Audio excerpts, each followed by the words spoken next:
আসসালামু আলাইকুম, আমন্ত্রণ জানাচ্ছি চ্যানেল জুলাই 36 এর দুপুরের সংবাদে। প্রথমে জানিয়ে দিব জাতীয় সংবাদ।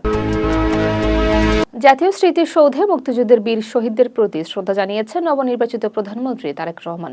বুধবার বেলা 11টায় প্রধানমন্ত্রী ও মন্ত্রিসভার সদস্যরা শ্রদ্ধা নিবেদন করেন। এরপর তারা সাবেক প্রেসিডেন্ট জিয়াউর রহমান ও সাবেক প্রধানমন্ত্রী খালেদা জিয়ার সমাধিতে পুষ্পস্তবক অর্পণ করেন এবং কবর জিয়ারত করেন। শ্রদ্ধা নিবেদন শেষে প্রধানমন্ত্রী সচিবালয়ে যাবেন। বিকালে সেখানে মন্ত্রিসভার বৈঠক অনুষ্ঠিত হবে। সদ্য গঠিত মন্ত্রিসভার প্রথম বৈঠক আজ বুধবার অনুষ্ঠিত হবে। বিকাল 3টায় সচিবালয়ে এ বৈঠক সভাপতিত্ব করবেন প্রধানমন্ত্রী তারেক রহমান। গতকাল তিনি প্রধানমন্ত্রী সহ 25 জন মন্ত্রী ও 24 জন প্রতিমন্ত্রীর শপথ নেন। পরে আরও 10 জন উপদেষ্টা নিয়োগ দেওয়া হয়। মন্ত্রিপরিষদ বিভাগ প্রজ্ঞাপন জারি করেছে। নতুন সরকারের কার্যক্রম আনুষ্ঠানিকভাবে শুরু হচ্ছে আজ থেকেই। 11তম প্রধানমন্ত্রী হিসেবে দায়িত্ব নিয়ে মন্ত্রিসভার দপ্তর বণ্টন করেছেন তারেক রহমান। তিনি নিজের অধীনে প্রতিরক্ষা মন্ত্রণালয়, মন্ত্রিপরিষদ বিভাগ ও সশস্ত্র বাহিনী বিভাগ রেখেছেন। মঙ্গলবার রাতে এ সংক্রান্ত প্রজ্ঞাপন জারি হয়। 25 জন পূর্ণমন্ত্রী ও 24 জন প্রতিমন্ত্রীর মধ্যে দপ্তর বণ্টন করা হয়েছে। রুলস অব বিজনেস অনুযায়ী দায়িত্ব বণ্টন করা হয়। নতুন সরকার প্রশাসনিকভাবে কার্যক্রম শুরু করেছে।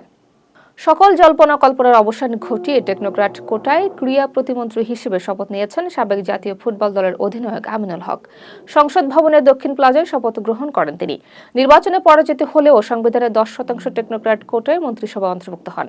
দেশের 495 উপজেলায় স্পোর্টস ভিলেজ গড়ার পরিকল্পনার কথা জানান তিনি। ক্রীড়াঙ্গনকে রাজনীতির বাইরে রাখার অঙ্গীকার করেন আমিনুল হক। তিনি বলেন, বিসিবিতে সাংবাদিকদের প্রবেশ নিয়ে কোনো বাধা থাকবে না। তৃণমূল পর্যায়ে খেলাধুলা ছড়িয়ে দেওয়াই হবে তার মূল লক্ষ্য। 2024 সালের জুলাই অভ্যুত্থানে মানবতা বিরোধী অপরাধের মামলায় ওবায়দুল কাদের সহ 8 নেতার বিচার শুরু হয়েছে। আন্তর্জাতিক অপরাধ ট্রাইব্যুনাল 2 এ সূচনা বক্তব্য ও সাক্ষ্য গ্রহণ হয়। প্রথম সাক্ষী হিসেবে জবানবন্দি দেন শহীদ আসিফের বাবা। পরবর্তী শুনানি 22 ফেব্রুয়ারি ধার্য। অন্য মামলায় হাসানুল হক ইনুর পক্ষে এম শাখাওয়াত সাক্ষ্য দিতে অস্বীকৃতি জানান। ট্রাইব্যুনাল নতুন সাক্ষী গ্রহণ করেছে। বগুড়া 2 আসনের এমপি মীর শাহে আলম স্থানীয় সরকার প্রতিমন্ত্রী হিসেবে দায়িত্ব পেয়েছেন। তৃণমূল রাজনীতি থেকে উঠে আসা এই নেতা শিবগঞ্জ উন্নয়নের পরিকল্পনা হাতে নিয়েছেন। কৃষি উন্নয়ন, সেচ ও হিমাগার স্থাপনের উপর জোর দিচ্ছেন তিনি। মহাস্থানগড় সহ পর্যটন শিল্প বিকাশের উদ্যোগ নেবেন। কর্মীদের আগলে রাখার কারণে জনপ্রিয়তা পেয়েছেন তিনি। তরুণ এই নেতা তারেক রহমানের আস্থাভাজন। রাষ্ট্রপতি মোহাম্মদ শাহাবুদ্দিন টানা 3 বছরে তিনি সরকারকে শপথ পড়ালেন। 2024 সালে শেখ হাসিনা সরকার, পরে ডক্টর ইউনূসের অন্তর্বর্তী সরকারকে শপথ পাঠ করান। 2026 সালে নতুন প্রধানমন্ত্রী তারেক রহমানকে শপথ পড়ান। জাতীয় সংসদ ভবনের দক্ষিণ প্লাজায় এই অনুষ্ঠান অনুষ্ঠিত হয়। এটি বিরল দৃষ্টান্ত হিসেবে বিবেচিত হচ্ছে। রাষ্ট্রপতির সাংবিধানিক দায়িত্ব পালনের ধারাবাহিকতা তুলে ধরে ঘটনাটি। অবসরপ্রাপ্ত সচিব এবিএম আব্দুস সাত্তারকে প্রধানমন্ত্রীর মুখ্য সচিব নিয়োগ দেওয়া হয়েছে। 1 বছরের জন্য চুক্তিভিত্তিক নিয়োগ। জনপ্রশাসন মন্ত্রণালয় প্রজ্ঞাপন জারি করেছে। অন্য সব পেশা পরিত্যাগের শর্ত দেওয়া হয়েছে। এর আগে এম সিরাজউদ্দিন মিয়ার চুক্তি বাতিল হয়। নতুন প্রশাসনিক কাঠামো কার্যকর হচ্ছে। জুলাই সনদের বাস্তবায়ন না হলে কোনো ছাড় দেওয়া হবে না বলে হুঁশিয়ারি দিয়েছেন জামায়াতের আমির ডক্টর শফিকুর রহমান। মিরপুরে পরিচ্ছন্নতা অভিযান শেষে তিনি কথা বলেন। জুলাইয়ের চেতনা বাস্তবায়নের অঙ্গীকারের কথা তুলে ধরেন তিনি। তারেক রহমান প্রধানমন্ত্রী ও তিনি বিরোধী নেতা হয়েছেন জুলাই আন্দোলনের কারণেই বলে মন্তব্য করেন তিনি। সংসদে রাষ্ট্র সংস্কারকে অগ্রাধিকার দেওয়ার দাবি জানান। জুলাই সনদ বাস্তবায়নে কঠোর অবস্থানের ইঙ্গিত দেন। ভোলার বিভিন্ন দরবারের অনুসারীরা সৌদি আরবের সঙ্গে মিল রেখে একদিন আগে রোজা শুরু করেছে। মঙ্গলবার রাতে প্রথম তারাবি আদায় করেন তারা। 10 থেকে 15 হাজার মানুষ এই নিয়ম অনুসরণ করছেন। ভৌগোলিকভাবে চাঁদ দেখা যুক্তি দেখান অনুসারীরা। 7টি উপজেলায় অন্তত 10টি গ্রামে চর্চা রয়েছে। প্রতি বছরই তারা একইভাবে রোজা ও ঈদ পালন করেন।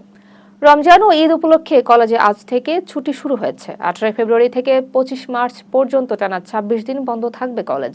29 মার্চ থেকে পুনরায় ক্লাস শুরু হবে। ঈদুল আজহা ও দুর্গাপূজায় নির্ধারিত ছুটি রয়েছে। শীতকালীন ছুটিও ঘোষণা করা হয়েছে। মাধ্যমিক বিদ্যালয়ে এ বছর ছুটি কমানো হয়েছে। দর্শক, এখন জানিয়ে দিব আন্তর্জাতিক সংবাদ। ইসরায়েল রমজান উপলক্ষে আল আকসা মসজিদ এলাকায় ব্যাপক নিরাপত্তা জোরদার করবে। দিনরাত পুলিশ মোতায়েন থাকবে বলে জানিয়েছে ইসরায়েলি পুলিশ। জুমার দিনে হাজার হাজার পুলিশ দায়িত্ব পালন করবে।